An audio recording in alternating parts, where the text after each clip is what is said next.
Hello and welcome. I am Sarah D. I'm Dr. D. And we would like to invite you to conversation number 111. And it is... Do I have to take my shoes off? I can't count higher than I 10. know you would have to. But that's okay. We'll Leave shoes on? leave shoes on. Okay. Well, you can take them off if you want. Okay. And the title is The Effect of Increased Interest Rates on the Housing Market. The effect of increased interest rates on the housing market. The reason we're having this topic is because I saw a news article that really upset me. And the reason it upset me is because it seemed like the writer of the news article was trying to rile up fear. Yeah, cortisol levels. You know, anything you can do to keep your cortisol levels down? Maybe not anything, but anyway. You don't want to be raising them, and it seems, Unless you're being chased by a lion, then... yes, Or bear. yes, or Porcupine. somebody with a knife who's coming at you like this, Okay. So There are exceptions. we could go on, but ordinarily in our society, usually, okay. Now that we're done with that, we're going to start with the first definition that I defined. Okay, these are not economic definitions, although they are. They're ones that I defined so that this topic would make sense to me. Number one, pressure exists in every area of life. Nope, agreed. And Dr. D agreed with me. Absolutely. Pressure exists in every area of life. That means even in the housing market interest rate arena. Number two, a body in motion stays in motion unless acted upon by a pressure, or a body not moving either. Okay. Does that make sense? Make sense to you? Well, I'm okay with it. There's this old guy, he's been dead a while, that Yeah. hid in a castle. Fig Newton? Yeah, Fig Newton. Okay. Fig Newton I came thought, up with that. isn't he the one who did Yeah, that? Fig Newton came up with That's what that. I thought. My mom always liked Fig Newtons, and Yeah. she was always in motion. Number three, a shock is something you do not expect. Ah!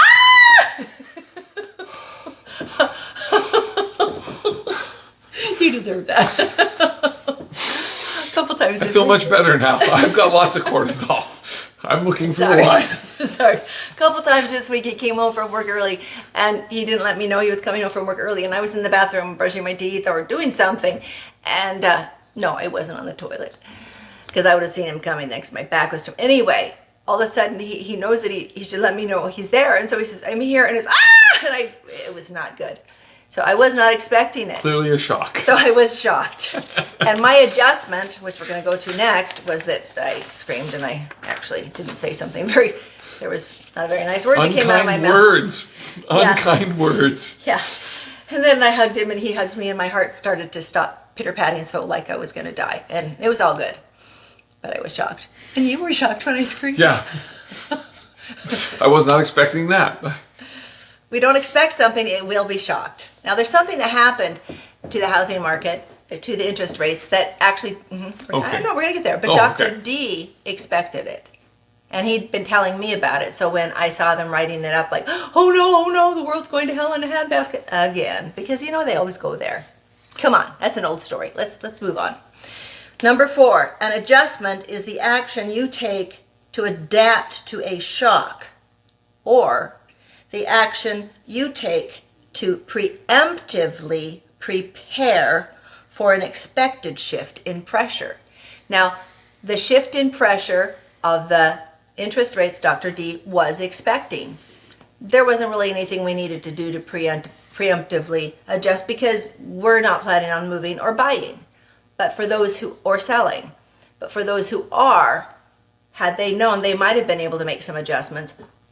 Now, we're going to go to how this relates to the housing market. So there was a shock. Now for us, for Dr. D, this interest rate increase was not a shock. No, not a shock. But maybe it was for you. So it depends on what you expect. Although they had been talking about it for about a year and a half, so... Really? Yes. So those that were shocked weren't listening. That's right. They were not listening. So Or not believing. One or those the news other. reporters weren't listening, and they were the ones reporting it, weren't they? Yeah. Wow, that's impressive. It's important. Selective memory. So, with that, how does that affect what?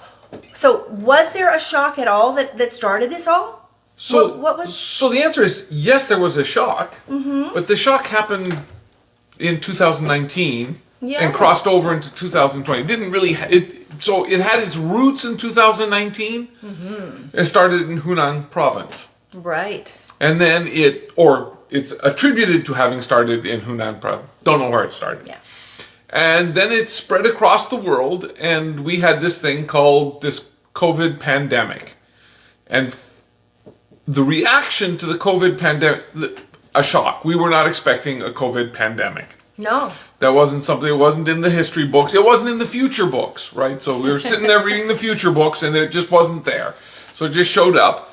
And the response to that was a significant reduction in our ability to produce. That is, that the government told us that we had to stay home, and we were afraid to go out, and all sorts of things that caused the production and consumption in society to significantly reduce, which would have caused something we call a recession. So it's not something we could have preemptively prepared for because we didn't know that. We can preemptively prepare for winter. No, there are people that say that we should always be prepared for a pandemic, right? So if you were listening to Doomsday stuff. Yeah, doomsday stuff. There always be prepared for a pandemic, and always be prepared for nuclear war, and always be prepared. Right? We can go down the list of things you should always be prepared for. Always be prepared for a biblical flood. Always be right. So there's all sorts of things we can always be prepared for. Okay. But in a general rule, no, we weren't expecting it. We weren't prepared for it. Maybe prepared to be shocked. Maybe. Yes, maybe recognize that you will be shocked. And you will have to adjust. And you will have to adjust to it at the back end. And that's what happened with this one. So we had to adjust at the back end. And the big adjustment there were two big adjustments at the back end. And we talked about these a little bit before when we talked about. We did. Right, so we talked about the Federal Reserve and what it can do when the economy is shocked in a negative way.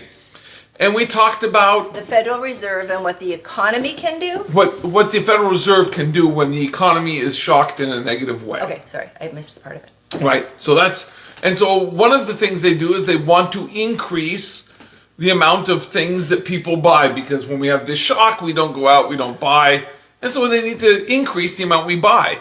And it turns out that if you lower interest rates, there are several things that happen. One, just consumers in general will buy more when the interest rate is lower because you put a little bit more on your credit card because interest rates are lower and those kinds of things. But on the other side of it, you have these companies that are the big borrowers.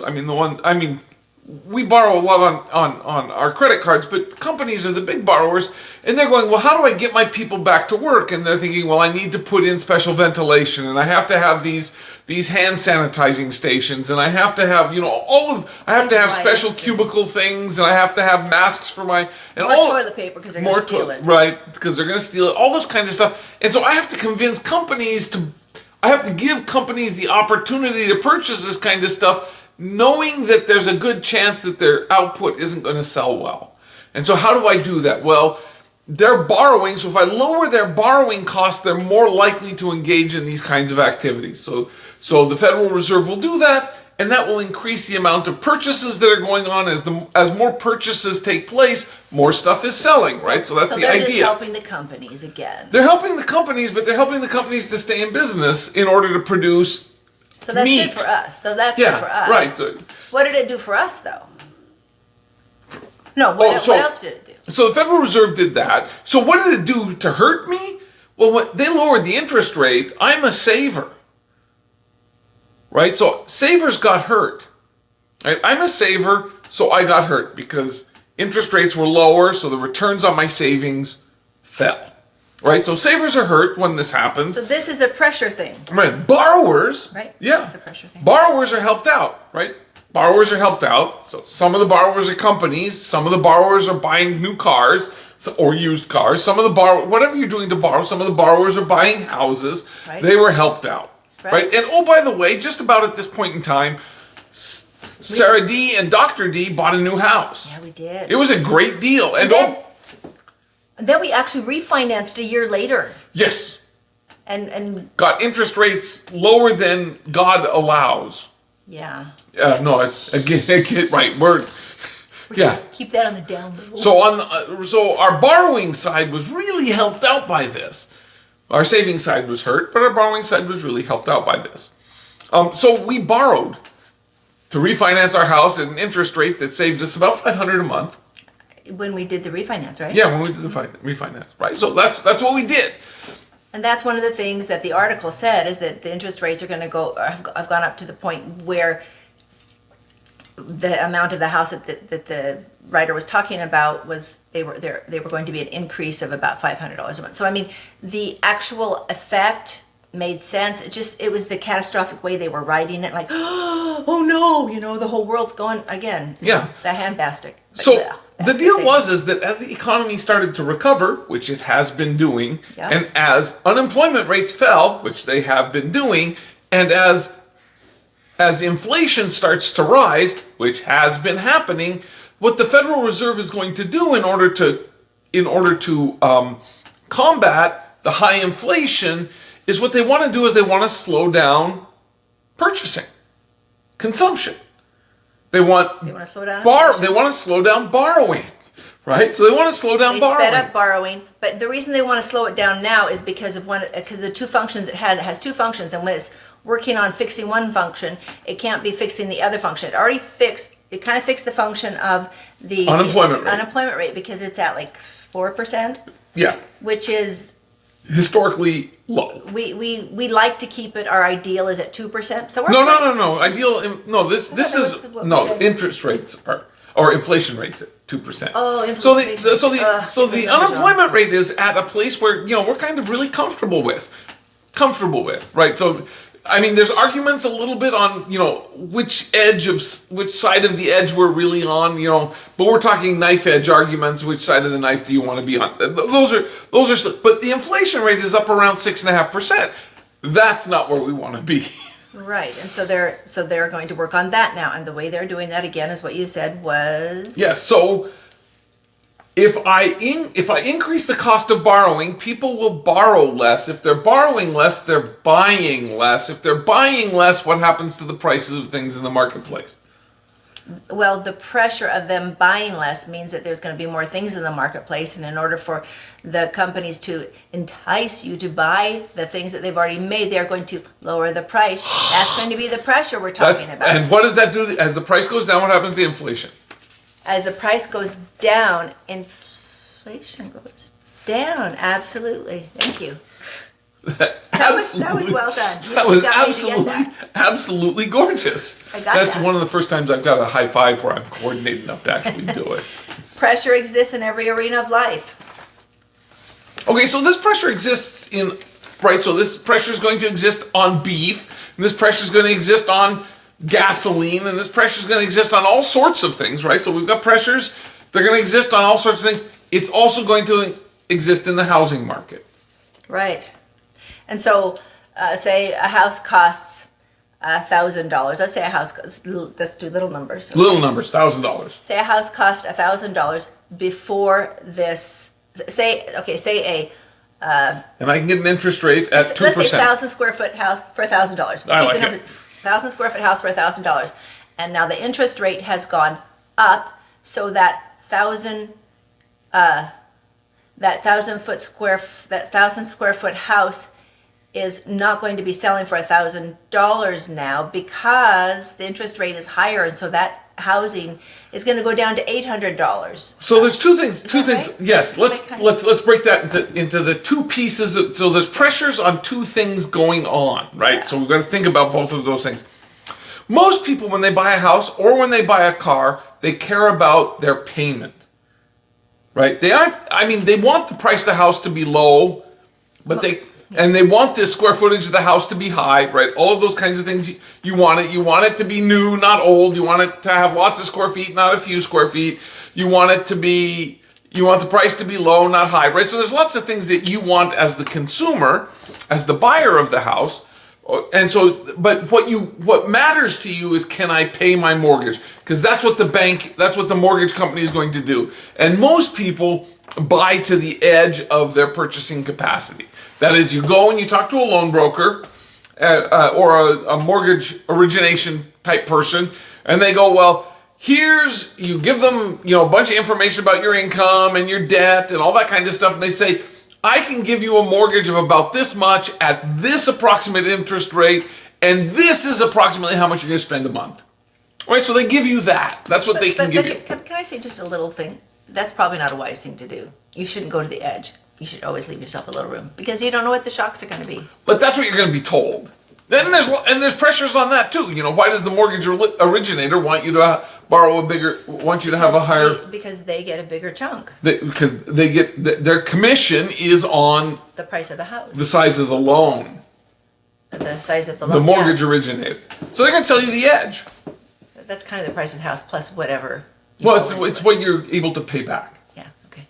It's your loan, your ability to pay back, right? So it's the price of the house minus the down payment plus whatever financing costs, all sorts of things sitting in there. But it doesn't matter. Let's just say. So you're given, and so you look at things that will fit that budget, right? So you now know how much you can pay for a house, for a bank to be willing to loan you money to pay for the house. So now you know what that is. And so you're going to go and you're going to look for things that meet in and around that area. Right? Can we go just a little bit backwards again? Yes. We didn't get to why I said that the body in motion stays in motion. Okay.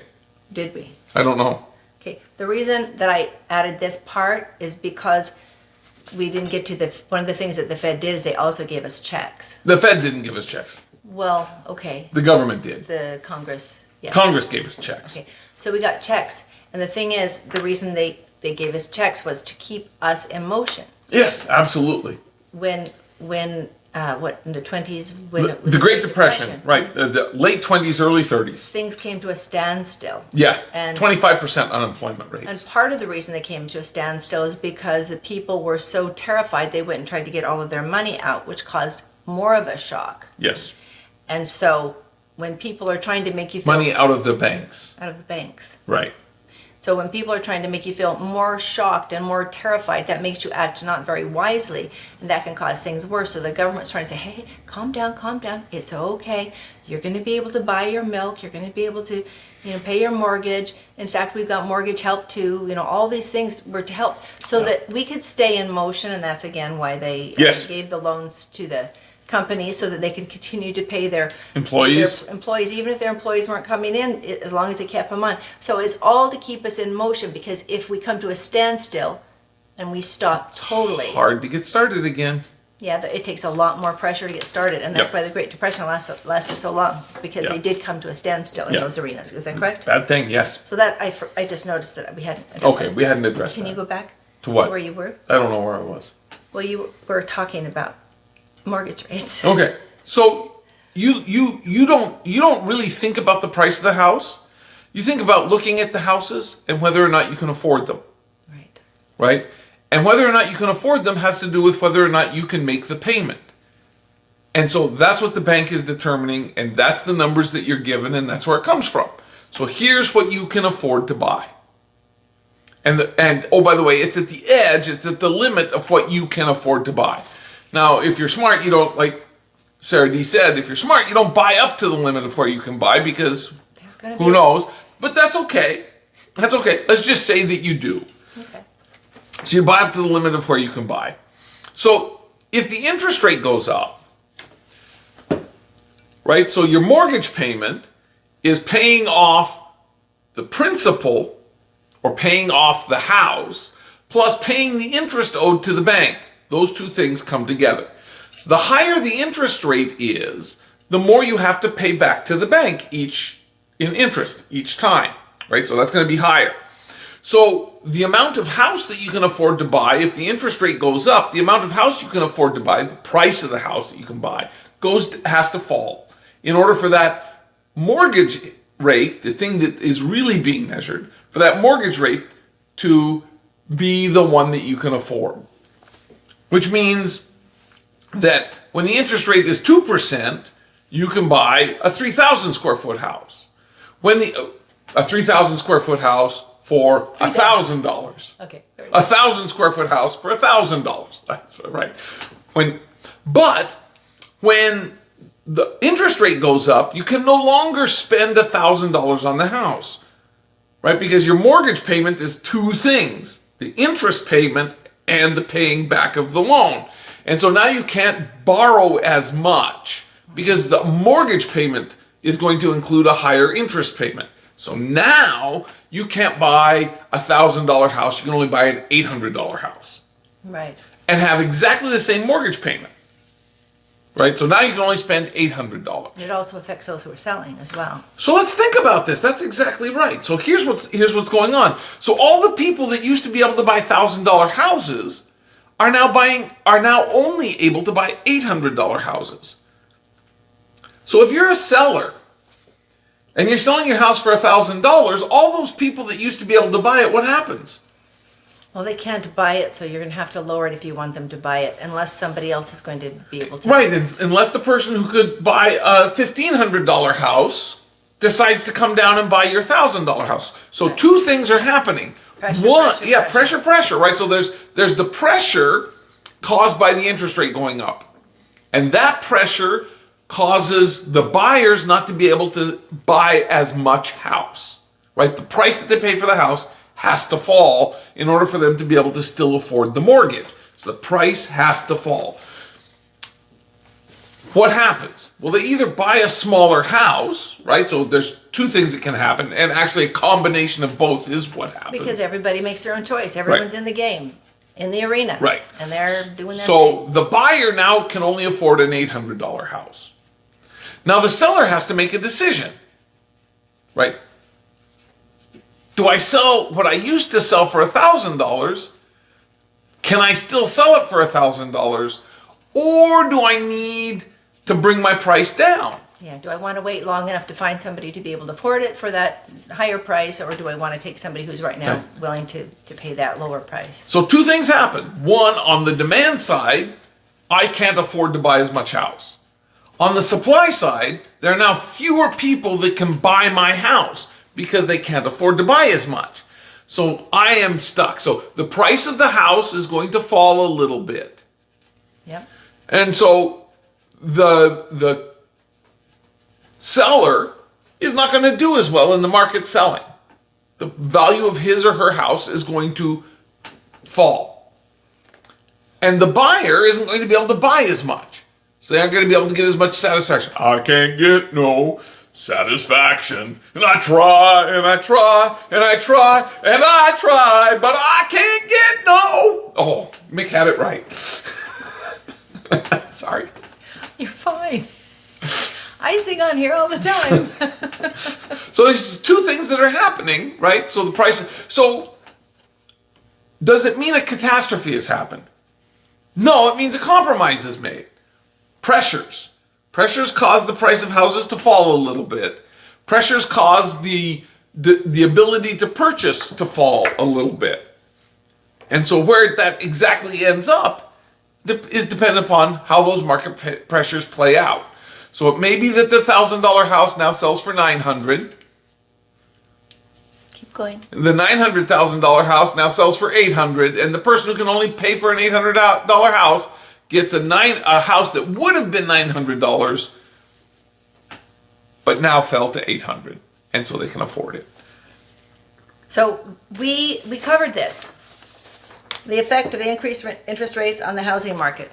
We covered that. And if you don't have it in your head yet, you can rewatch this. Yeah. We'll have a test next week. Just kidding. So pressure exists in every arena of life. A body in motion stays in motion unless acted upon by a pressure. And keeping a body in motion is just really what we want.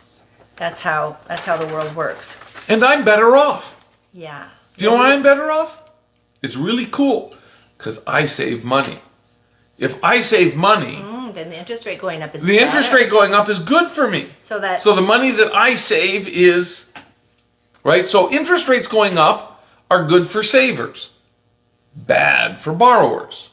Interest rates going down are bad for savers, good for borrowers, right? So I'm an old person. There's pressures all kinds of ways, back and forth, up and down, across, and it's Old people should be very happy to see interest rates going up. Yay. Young people tend to be borrowers. they should be crying. But Okay. it's always going to, again, it's always No, it's yes. moving. The fact that the market is moving is a good thing. And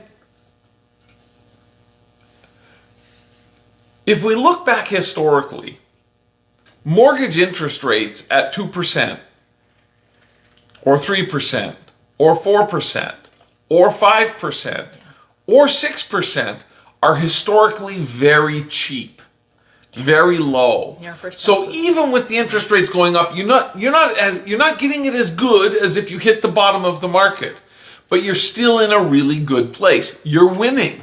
You're winning a big time.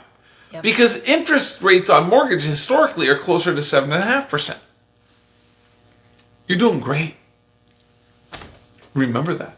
Thank you, Dr. D. He's a positive economist. That's why I like economics through his eyes.